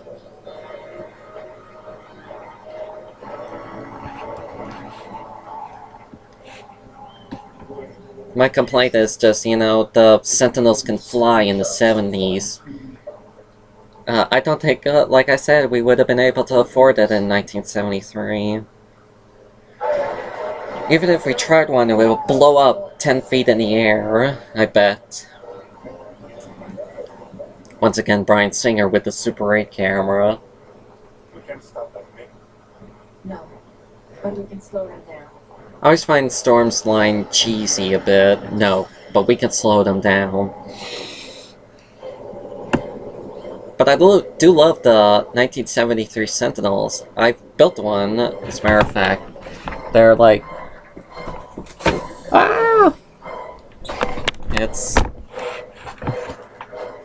this one. I made it out of folk art, like little cardboards and toothpicks and plastics and all this stuff. Styrofoam, toothpicks again. It's a bit difficult, a bit flawed, but I did it perfectly. And it is really nice. My mom loves it. And hope you like it, as a matter of fact. But anyway, getting back, that part where Magneto controls the Sentinels from afar to shoot at the police cars, causing the public to run away. It's cool, and there is a deleted scene when they run into the Oval Office to hide Nixon in the bunker underneath. Nixon grabs the tape recorder, and he sees the, because he tape records everything in those, supposedly, in the times of the scandal. But, then he sees out the window the stadium hovering, and he's like, oh my god. And, yeah. And that's when he hides under the underground bunker. I love how the police cars come. Like, they're gonna be of any help.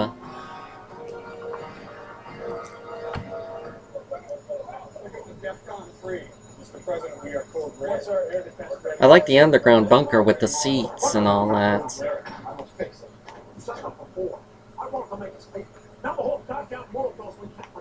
And Mystique, Raven, disguised as a Secret Service agent, is in the bunker, gun ready to kill Trask. I love how old Magneto is in action, controlling the X-Jet to use it as a bomb from afar. Tear apart to reveal the nuclear reactor inside, and Storm using the lightning to blow it up. Big explosion. And how he stops the shrapnel, it's really awesome. It's nice. I heard some people complain that the old Magneto did not have enough action in the movie, but I think it's fine, It's fine with me. It's nice to see him a bit in action, rather than being useless.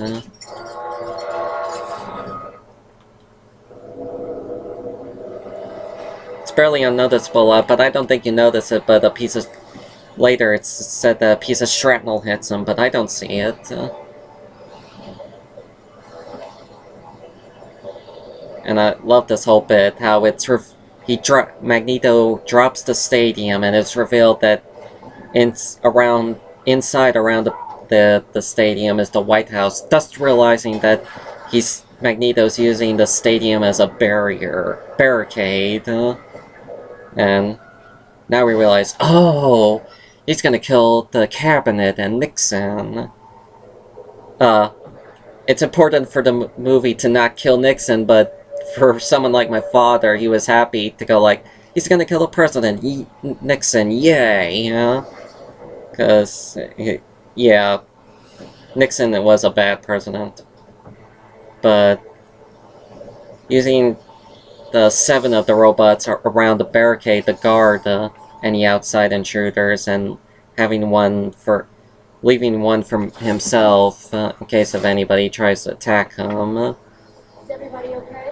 But it's a bit ridiculous how he can control the Sentinels to keep watch on the barricade.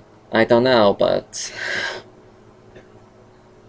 who cares, I'm delving too much into many problems.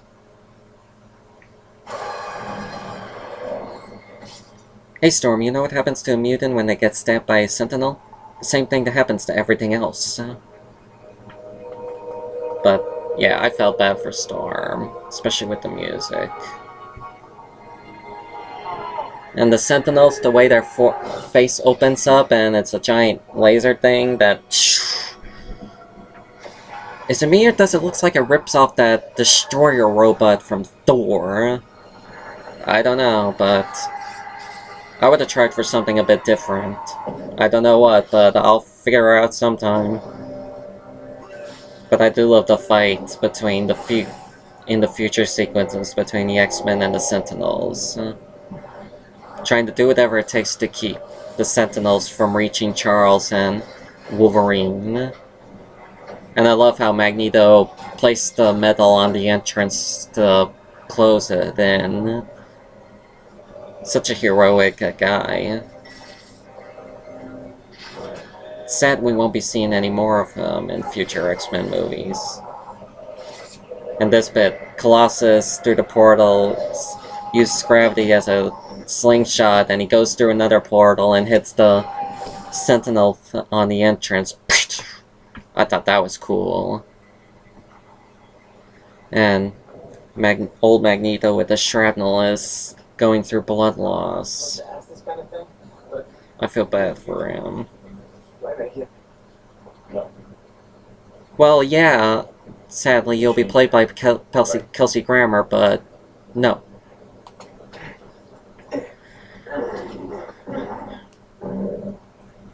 I do love this whole finale on the White House lawn, on how everything's clean and then all of a sudden gets destroyed, especially with a stadium around it, messing things up. And the super advanced mutant hunting robot has much terrible aim fire as the stormtroopers from Star Wars.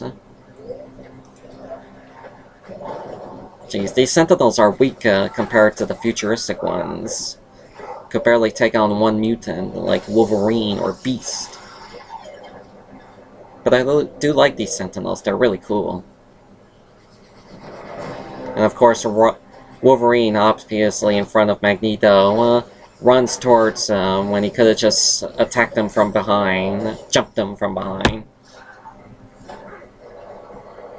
I find it a bit ridiculous that Wolverine doesn't get a chance to fight Magneto. Such a good lead up, and then jump. But this part where Magneto powers the rebars into Logan's body, that's supposed to be a reference to a certain part in one of the comics where Magneto rips the adamantium out of Logan's body. So you can tell the filmmakers have been doing their homework. So much for being a survivor. And, jeez, throws him into the Potomac River. Marvel must love throwing their famous superheroes into the Potomac River. Also done in Captain America the Winter Soldier. Almost died in it, but only to be saved at the last minute.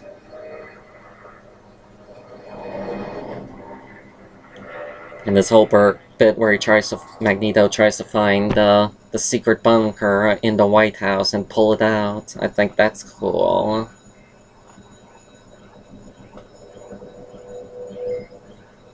One of them is in here. And all this chaos going on. The scene where the disguised Raven punches, gives a right hook to Stryker. That's the last time we see Stryker in this movie. There's a deleted scene that featured him, but I'll get to that later. But I love the shot where we see the front of the White House and there's all this stuff going on peacefully, and then the bunker just blows out of the front. That's so cool. I would love to have seen that in 3D. I didn't see it in 3D, but I would have loved to have seen that. Just seeing all the debris and the bunker fly up. That would have been best 3D moment ever, including the Quicksilver scene.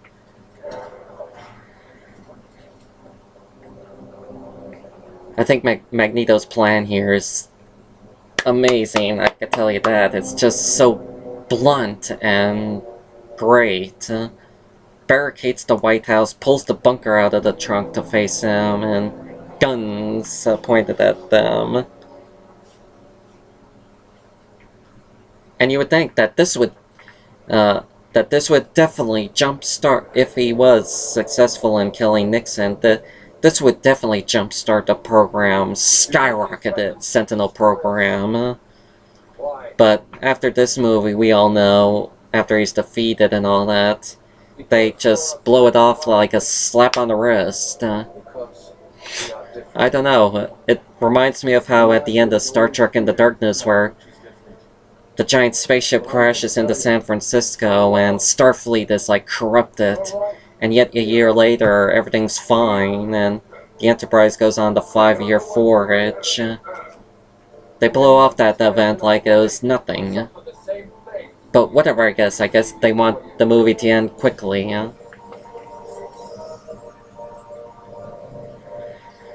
And this is emotional scene, how you see the future X-Men getting killed off one by one, and hearing young Magneto's speech. It fits perfectly, and John Ottman's music score again. Let this be a warning to the world. And to my mutant brothers and sisters out there, I say this: no more hiding, no more suffering. You have lived in the shadows in shame and fear for too long. Come out. Join me. Fight together in a brotherhood of our kind. A new tomorrow. That starts today. And this moment between Charles and Magneto, all those years wasted fighting each other, Charles, to have a precious few of them back. Reminds me of the Wrath of Khan when they place hands together. It made me cry, too.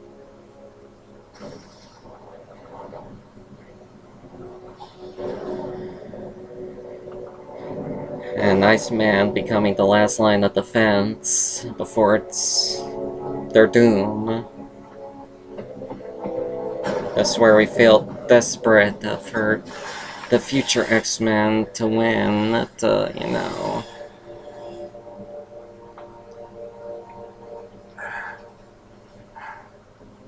And I find it to be a bit ridiculous how Xavier's right there underneath all the rubble next to Magneto and doesn't say, Eric, stop! But this Sentinel takes its sweet-ass time tearing through the police car that Beast is hiding in. And you barely hear it through Magneto's speech.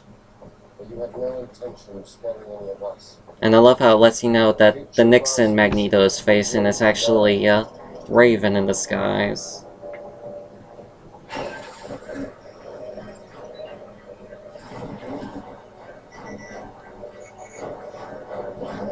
I love how Magneto rips the Sentinel apart. It's cool.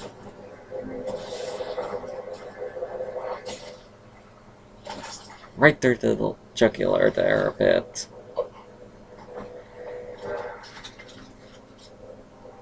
And that incapacitates him, dropping all the guns and shutting down the Sentinels. I think this would be a better shot. Trust me, I still am. And she goes all jitto-chop on him, knocking him out cold. And this moment where Charles gives Raven her own choice on whether or not to kill Trask. Please do not make us The way it's done and the music makes you cry so much. all you've done so far. You saved the lives of these men. I love that.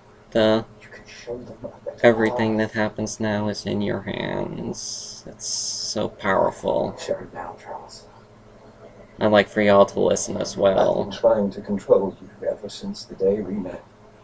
And look where that's got us.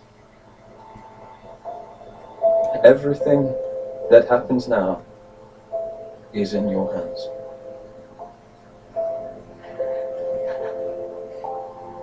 I have faith in you, Raven.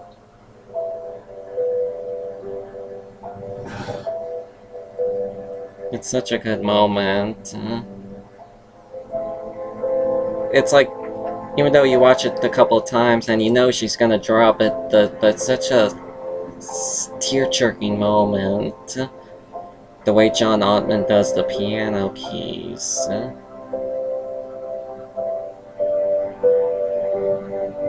And with the futuristic sentinels finally reaching Charles and gang. I cried really hard when I first saw this in the theater. It just blew me away.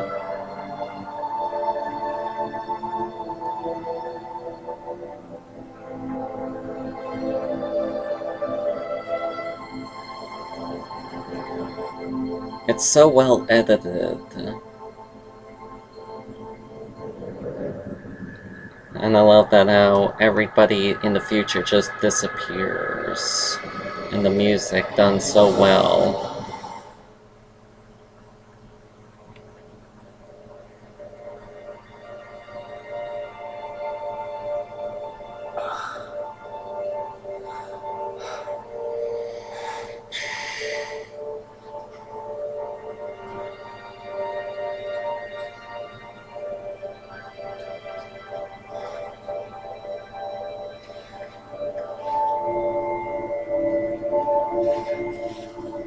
He's all yours, Charles. I love that Charles says I don't know if he's lying about controlling her ever since they first met and, you know, all this stuff. And he lets her make her own decision and she gives in to the right decision. It's such a powerful moment.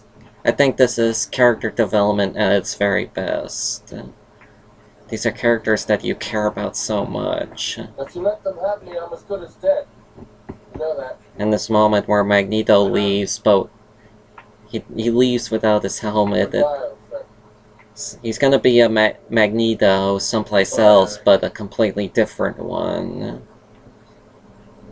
That'll be explored in X-Men Apocalypse. And what I love is that this movie doesn't make you leave the theater thinking about the explosions. The finale wasn't explosive in a way like you see in a Michael Bay movie. It ends on such a personal note. It's so great on how it does that. And she doesn't go with Charles, she goes on her own. Yes. It's so cool how I have hope for them. this movie basically changed everything about the other movies we've seen. Rebooted the timeline. What about Logan? Which is a good thing. It pulled off the Star Trek 11 thing. Reboot the franchise to start all over again, but in a interesting way. And I think it worked out well, and this surprised a lot of people because they never thought this movie would put the Last Stand out of existence, and it did. That's what this movie was for, to erase those bad movies and open up a bigger universe in the X-Men franchise. And this moment where Wolverine wakes up in a room and it's like he's waking up from a nightmare.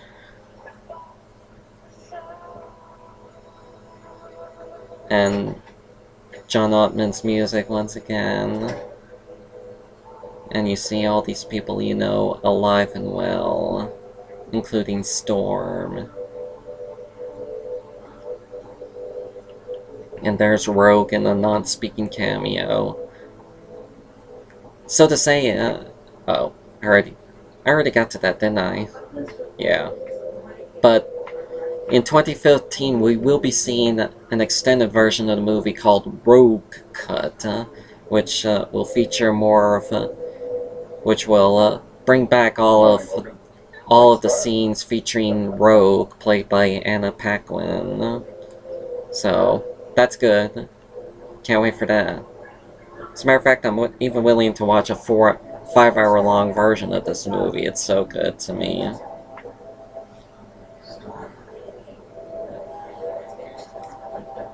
I love that everything's better. The timeline has changed. No Sentinels.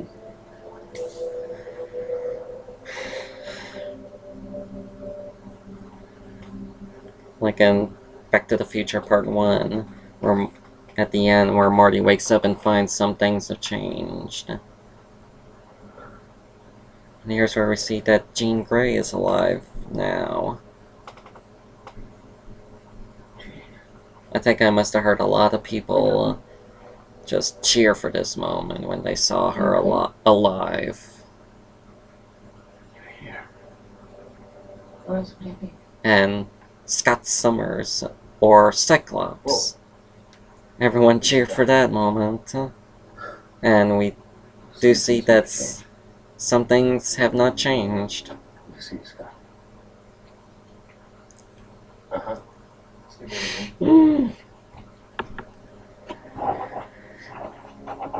I think it's a perfect happy ending. Most time travel movies end ambiguously if we're left wondering if the timeline has changed or not, but this one shows that it has changed. And even though it just contradicts what a X-Men Apocalypse will go for, because we all know Xavier's alive, everyone's alive, but who cares?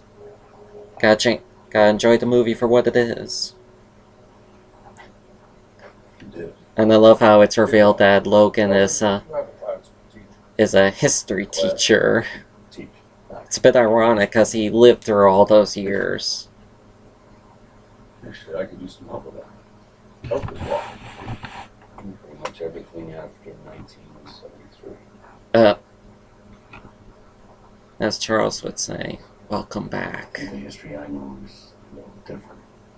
And I love the moment where Charles also says, well, I had a promise to keep. It's good to see you, Charles. I come back to, hey, he said, I'll do my best. Well, Yep. I haven't promised. He finally kept his promise.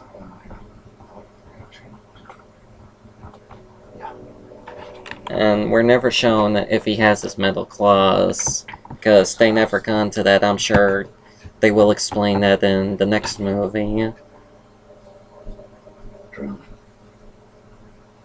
But I love how it shows young Logan on this grate emerging from a liquid water-like thing. Like how he entered in the liquid bath on his Weapon X when he was given his adamantium. And this newspaper coming up here has a lot of loose ends and ties for this movie. Mutant saves President and Cabinet. Sentinel program cancelled. World leaders unite to find Magneto. Endless. What's it? And this newspaper was printed on January 30th, 1973. So, also, costly White House repairs to begin. RFK Stadium to begin reconstruction. Trask arrested for selling military secrets, and Trask Industries staff sent on leave. So they won't be coming. Those staff won't be coming back for Monday. And yep, in a deleted scene in the aftermath of the White House lawn incident, apparently Stryker ratted out Trask on selling his military secrets to the communists, and Nixon was told about it. And this deleted scene made us sympathize with Nixon more. He realized, I don't believe machines are the answer, and he begins to realize that mutants, not all the mutants are the enemy, and he agrees, sympathizes with the mutants, and he's the one who ordered for Trask to be arrested. So, with that deleted scenes, you can sympathize with Nixon more. And it's realized the person who fished Logan out of the water here, out of the Potomac River, is Stryker. And it makes you think, is Logan gonna go through the Weapon X program again? But then Stryker's eyes turn yellow, making us realize that it's Mystique in disguise.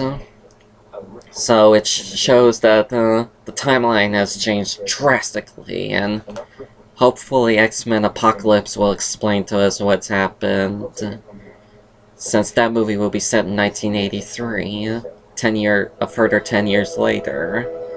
So we'll see in May 27th, 2016, when X-Men Apocalypse comes out. So that was the end of the movie, and here are the end credits. Such a cool movie. I sure hope we get another extended version of the movie where we have longer stuff. I'm pretty sure a lot of stuff has been cut out. You can definitely tell. But I'm glad to see Bryan Singer back directing an X-Men movie. He brought back the old X-Men feel that we know and love in X-Men 1 and 2.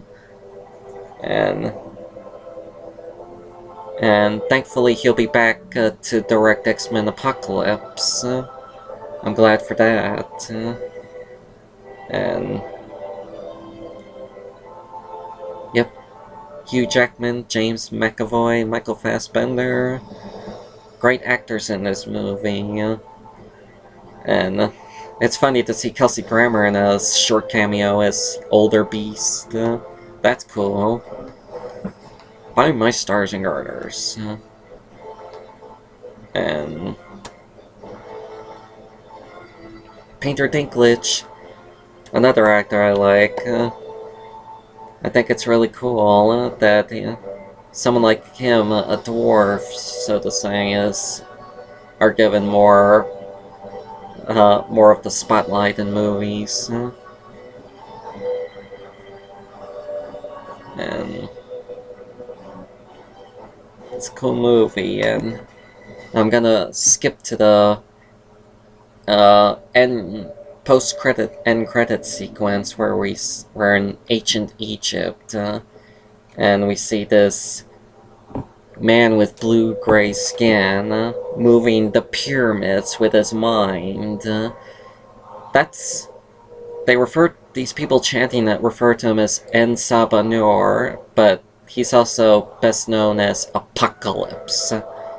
And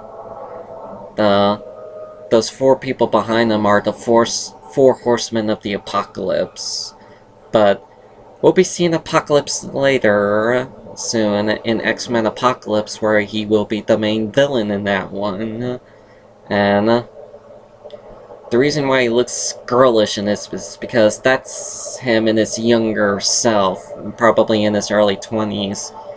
In the next movie, he will be older because of his immortality, similar to Wolverine's. But thank you for watching, and I hope you enjoyed this movie review fan commentary for X-Men Days of Future Past. A favorite of mine out of the whole X-Men franchise. And thanks for watching. Bye-bye.